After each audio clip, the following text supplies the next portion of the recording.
تحریک انصاف نے احتجاج ختم کرنے کے لیے بانی سے ملاقات اور علیمہ اور عظمیٰ خان کی رہائی کی شرط لگا دی۔ ڈی چوک پر احتجاج آئینی حق قرار دے دیا۔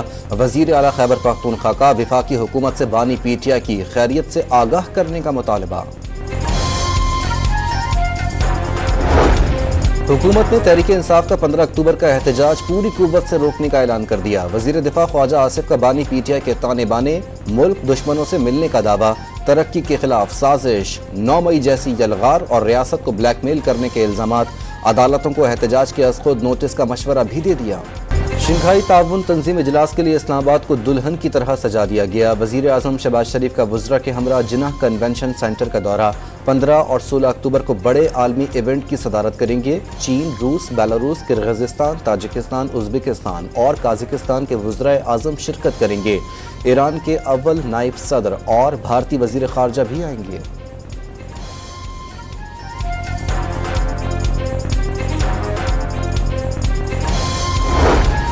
راولپنڈی میں 8 روز کے لیے جلسے جلوسوں پر پابندی۔ ڈیرہ غازی خان، لیا، مظفر گڑھ، راجن پور اور کوٹ ادو میں بھی 3 دن کے لیے دفعہ 144 نافذ۔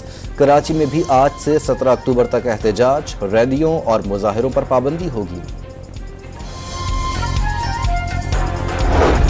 آئینی معاملات کے حل کے لیے وفاقی آئینی عدالت کے قیام کی ترمیم کا حکومتی مسودہ سامنے آ گیا۔ پہلے چیف جسٹس کے تقرر کے لیے سینئر ترین ججز، 4 ارکان پارلیمنٹ، وزیر قانون اور بار کونسل کے نمائندے پر مشتمل کمیشن تشکیل دینے کی تجویز۔ چیف جسٹس کا 3 سال کے لیے تقرر اور عمر کی بالائی حد 68 سال مقرر کرنے کی تجویز۔ سپریم کورٹ میں ججز کے تقرر کے لیے کمیشن کی سربراہی چیف جسٹس کریں گے۔ ہائی کورٹس میں تقرری کے لیے کمیشن میں متعلقہ چیف جسٹس اور سینئر ترین جج شامل ہوں گے۔ صوبائی وزیر قانون اور ہائی کورٹ بار کا نمائندہ کمیشن کا حصہ ہوگا۔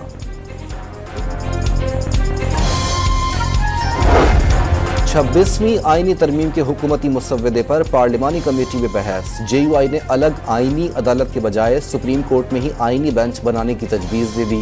ایم کیو ایم کی حمایت کے لیے بلدیاتی اختیارات کا معاملہ شامل کرنے کی شرط۔ وفاقی وزیر قانون کی سربراہی میں ذیلی کمیٹی 2 روز میں تجاویز کو حتمی مسودے کی شکل دی جائے گی۔ تحریک انصاف نے ترمیم عدالتوں پر حملہ قرار دے کر مسترد کر دی۔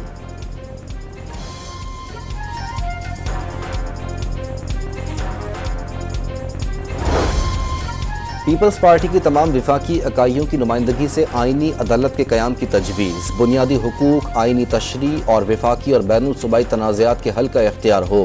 ججز کے تقرر کا فیصلہ عدالتی اور پارلیمانی کمیٹیوں کو ضم کر کے کیا جائے۔ بلاول بھٹو نے آئینی ترامیم کی تجاویز سوشل میڈیا پر شیئر کر دی۔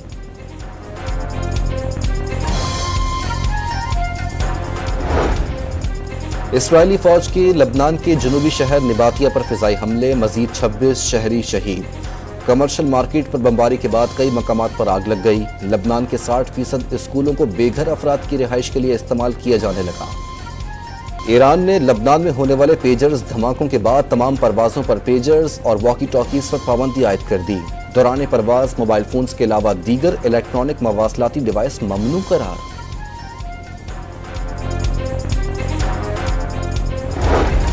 اسرائیلی فوج کے غزہ پر حملے جاری، ایک ہی خاندان کے 7 افراد سمیت مزید 11 فلسطینی شہید۔ حماس کے 20 مجاہدین کو مارنے کا دعویٰ۔